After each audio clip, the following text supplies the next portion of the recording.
Good afternoon, everybody. How are you? Good to see you all. What we have seen transpire in Los Angeles, California in recent days is shameful. Left-wing radicals waving foreign flags viciously attacked ICE and Border Patrol agents as well as Los Angeles police officers. These criminals injured police, threw rocks at police cars and officers, burned vehicles, shut down freeways, and lobbed Molotov cocktails, all because the Trump administration was removing violent criminal illegal aliens from the city. These attacks were aimed not just at law enforcement, but at American culture and society itself.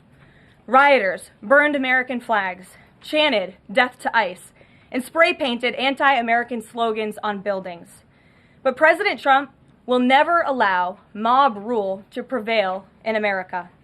The most basic duty of government is to preserve law and order, and this administration embraces that sacred responsibility.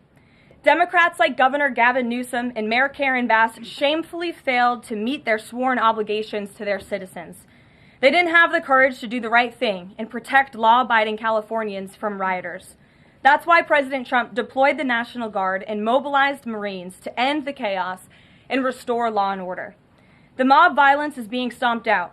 The criminals responsible will be swiftly brought to justice, and the Trump administration's operations to arrest illegal aliens are continuing unabated. When the initial immigration enforcement actions took place on June 6th, Mayor Bass took to social media to say she was deeply angered by what has taken place. Mayor Bass then embarked on one of the most outrageous campaign of lies this country has ever seen from an elected official, blaming President Trump and brave law enforcement officers for the violence. She accused heroic American immigration and customs enforcement officers targeting illegal alien murderers, rapists, and pedophiles of, quote, sowing terror in communities and disrupting basic principles of safety in our city. Around the same time, Governor Newsom claimed that immigration enforcement actions were causing chaos. That's how radical Democrats have become. Their opposition to President Trump has forced them to side with illegal alien criminals in their communities and violent rioters and looters over law enforcement officers who are just doing their jobs. Mayor Bass and Governor Newsom fanned the flames and demonized our brave ICE officers. Instead of defending their city and their state, Karen Bass and Gavin Newsom claimed that in order for the riots and the violence to stop, ICE needed to leave and immigration raids must end. In other words, the position of the Democrat Party is that the federal government is not allowed to enforce our laws and to arrest and deport illegal alien criminals. They're attempting to use a violent mob as a weapon against their own constituents to prevent the enforcement of immigration law. This is deeply un-American and morally reprehensible. President Trump received a clear mandate from voters to reverse the illegal invasion ushered in by Joe Biden's open border and to end the lawlessness represented by Karen Bass and Gavin Newsom's California. President Trump promised to carry out the largest mass deportation campaign in American history, and left-wing riots will not deter him in that effort. Sanctuary cities and states will no longer be allowed to shield illegal criminals from deportation. Just take a look at some of the illegal monsters who were taken off the streets in Los Angeles in recent days. A Vietnamese national, a known gang member with a conviction for second-degree murder. A Mexican national with convictions for child molestation who was armed with a dangerous weapon and had previous arrests for robbery and domestic violence. A Filipino national with convictions of rape, assault, burglary, and theft. A Mexican national convicted of statutory rape, narcotics violations, and hit and run. A Nicaraguan national with convictions for domestic violence and hit and run and a previous arrest for willful cruelty to a child. And an illegal alien from Mexico who was arrested after allegedly throwing a Molotov cocktail at law enforcement officers during the Paramount riots on Saturday. He is now being charged with attempted murder. Law-abiding American citizens do not want these public safety threats living in their communities, no matter what Democrats like Karen Bass and Gavin Newsom may claim. And let this be an unequivocal message to left-wing radicals in other parts of the country who are thinking about copycatting the violence in an effort to stop this administration's mass deportation efforts. You will not succeed. Any lawlessness will only strengthen this president's resolve to defend the majority of Americans who want to live their lives peacefully, free from the fear of violent, criminal, illegal aliens. As President Trump said, order will be maintained and illegal aliens will be expelled from our country. In economic news, the latest Consumer Price Index inflation report came in today below expectations again. Since President Trump took office, inflation has come in below economics expectations every single month. Core inflation held steady and remains at the lowest level since March of 2021. Wage growth remains strong. The average private sector worker is on track to see their real earnings increase by around $1,200 adjusted for inflation. And prices continue to fall for everyday Americans. Energy prices fell from April to May. Gasoline has fallen each month since President Trump took office, down 12% over the past year. And prices for meat, poultry, eggs, and fish are all down from April to May as well. Under President Trump's strong leadership, America is beating Joe Biden's record-high inflation crisis. And once the One Big Beautiful Bill passes, our economy will boom like never before.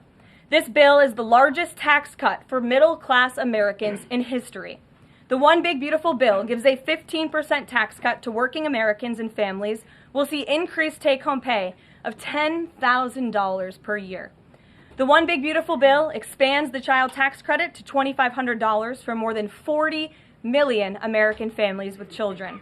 And the One Big Beautiful Bill cuts taxes for overtime workers, saving them nearly $2,000 per year, and ends taxes on tips, saving tipped workers nearly $2,000 per year as well.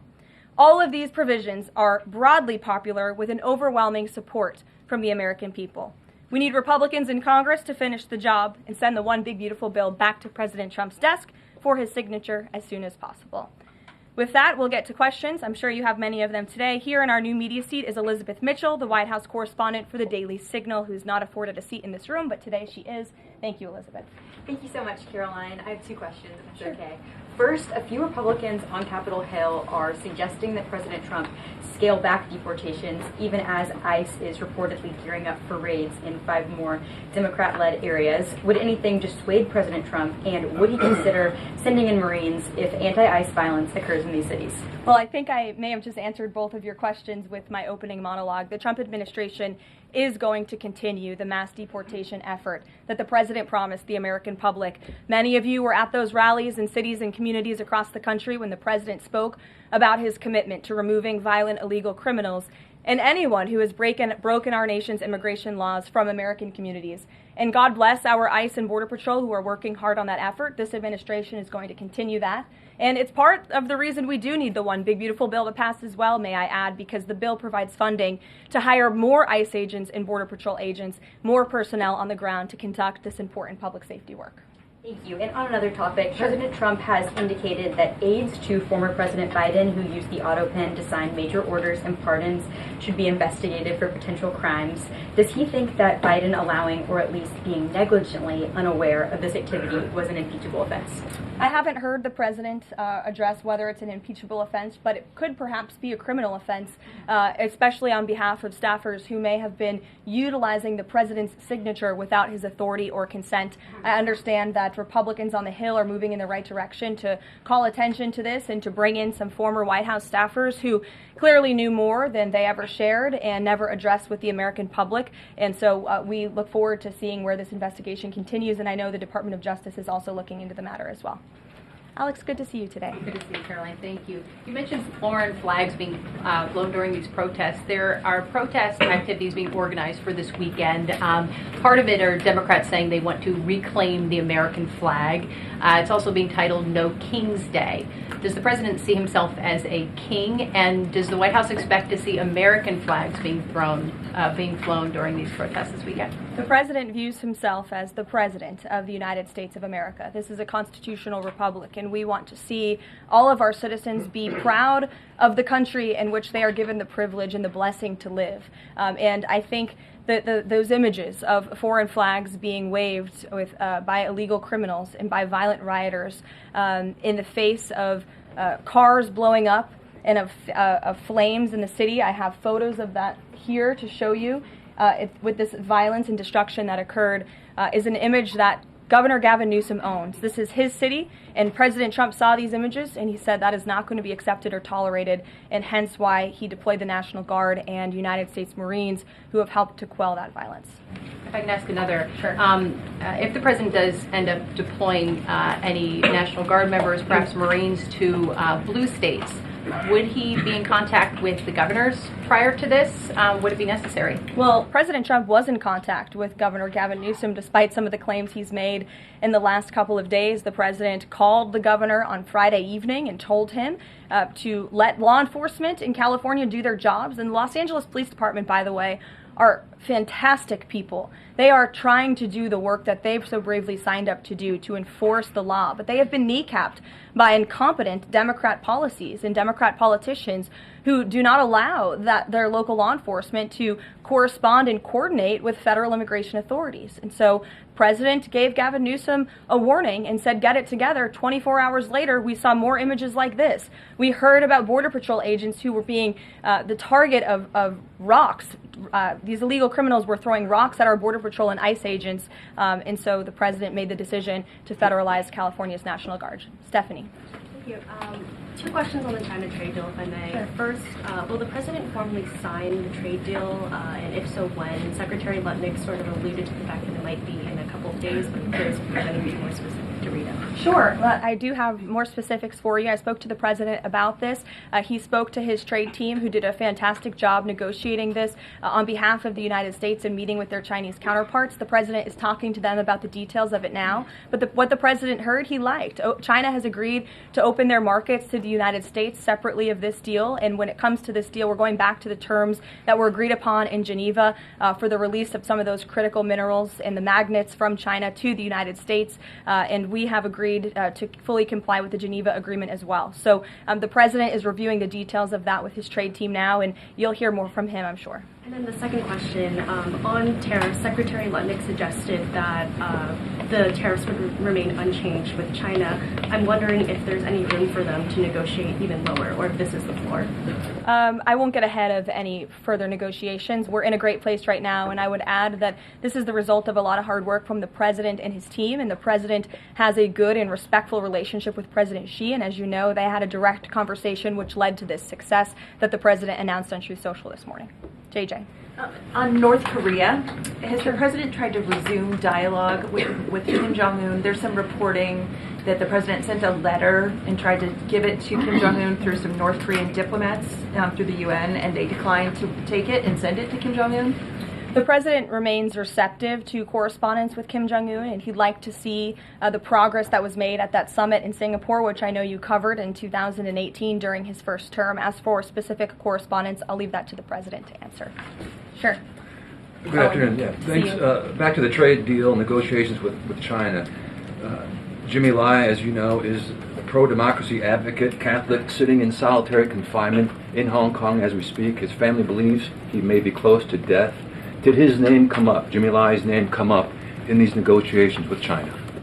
Not to my knowledge. I understand the negotiations were very much focused on our trade and economic relationship with China. Does the president believe he can free Jimmy Lai from prison? I'll check with the president. It's certainly an important issue, and I'll get back to you. Thanks, Karoline. The president said yesterday that paid insurrectionists were behind or were involved in the protests in Los Angeles.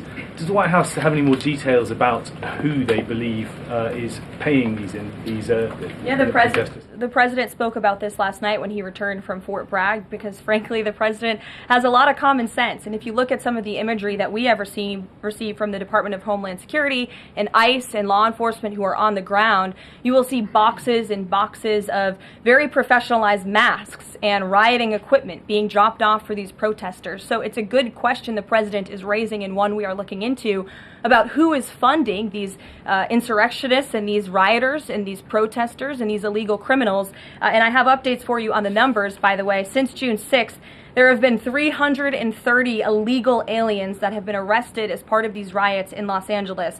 113 of those illegal aliens had prior criminal convictions. And overall, and this includes arrests of American citizens, there's been 157 people arrested for assault and obstruction-related charges, including the attempted murder of a police officer with a Molotov cocktail. So who is funding these illegal aliens who are coming in with this very professional riot gear? It's a question everyone in this room who cares about truth should be asking. And we encourage your help in trying to get to the bottom of that question. Indina. Thank you, Karoline. About Elon Musk, he issued an apology this morning. Has the president accepted the apology, or does he think it's too little too late? The president acknowledged the statement that Elon put out this morning, and he is appreciative of it, and we are continuing to focus on the business of the American people. And has the administration started a review of Musk's government contracts, something that the president said he's considering? What do you mean by that? Has the administration started a review of the contracts that Musk and his companies currently have? No efforts have been made on that front as far as I'm aware. And just one more, if I may, on just everything sort of we've seen so far with the president's response to the LA protests.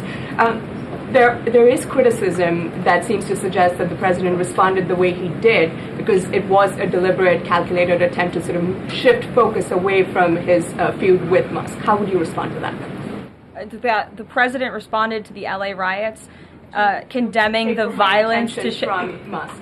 It's an incredibly disingenuous attack. The president saw images of Border Patrol and ICE agents being hailed with rocks and Molotov cocktails. He saw vehicles being burned to the ground with illegal aliens flying foreign flags, and that's what prompted the president to have this response that has clearly worked, because last night in Los Angeles you didn't see many of those images. And I would add, the governor and the mayor need to actually do more. I know Gavin Newsom had a big address to the nation last night. I guess he thought that's what it was for maybe his future political ambitions, but he spoke a lot of words. We haven't seen action. California has been a mess for years because of the incompetence of Gavin Newsom, so the president was responding to that only.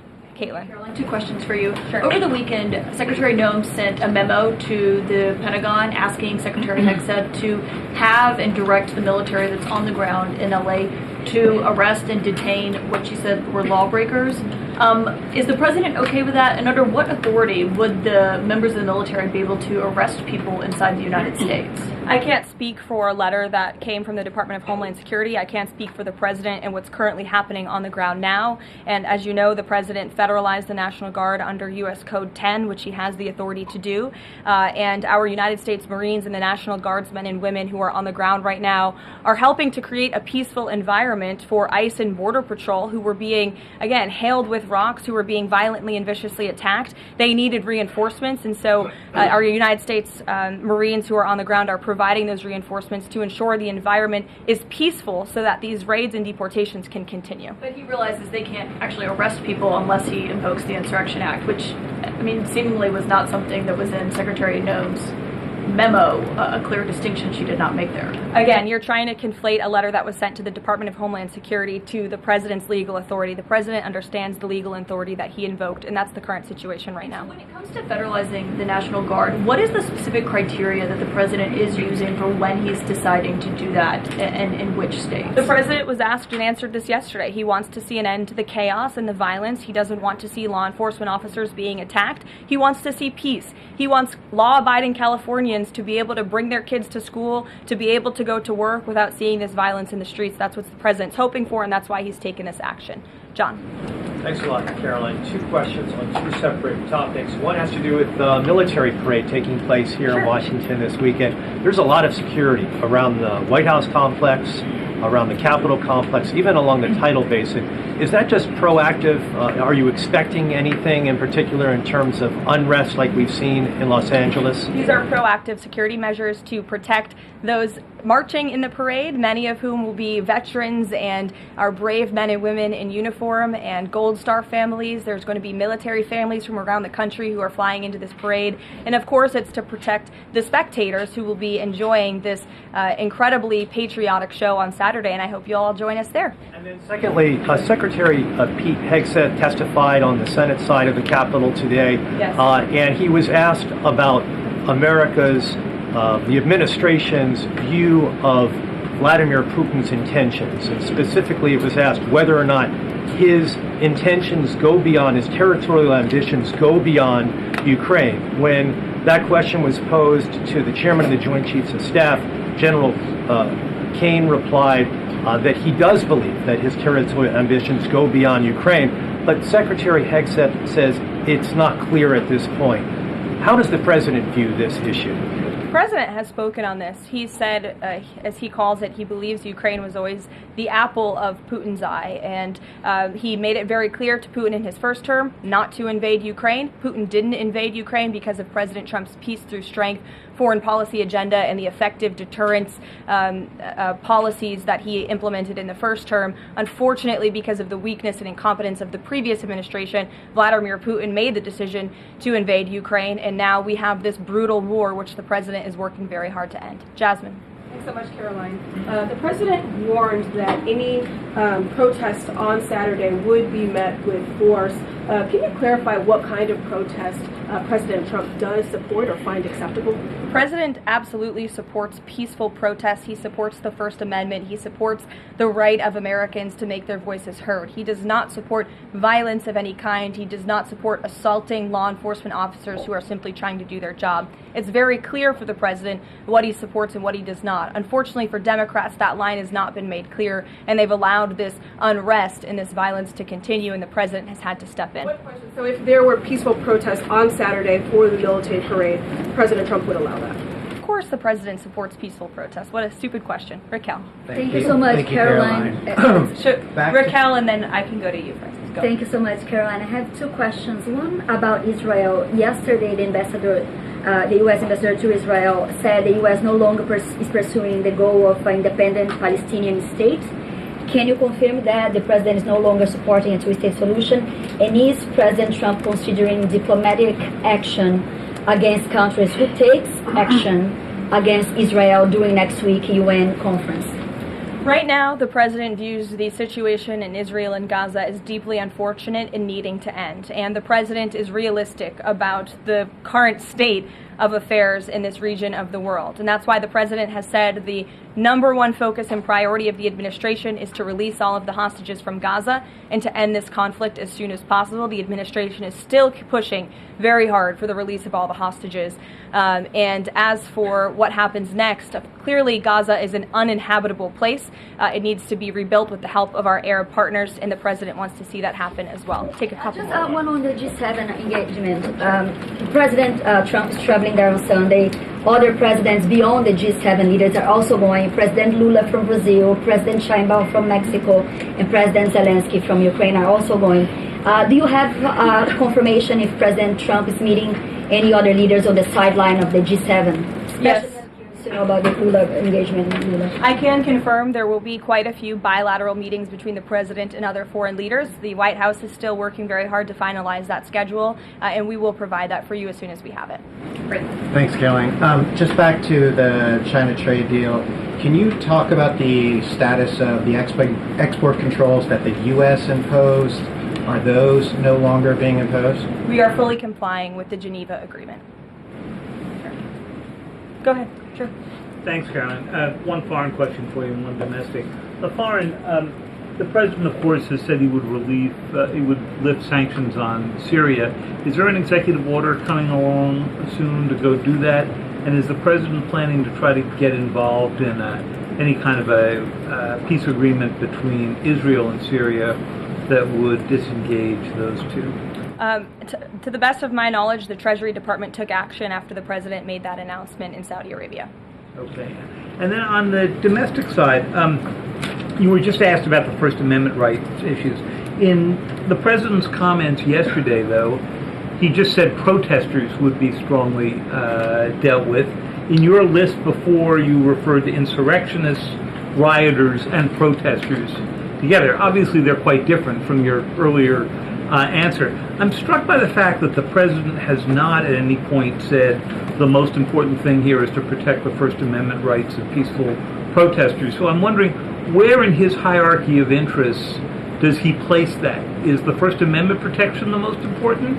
Is stopping violence most important? Why is he not out saying all peaceful protesters will be protected? I think two things can be important at the same time. And the president, as I just answered, supports the right of Americans to peacefully protest. He supports the First Amendment. But that is not the majority of the behavior that we have seen taking place in Los Angeles. We have seen mobs of violent rioters and agitators assaulting law enforcement officers, assaulting our federal immigration authorities.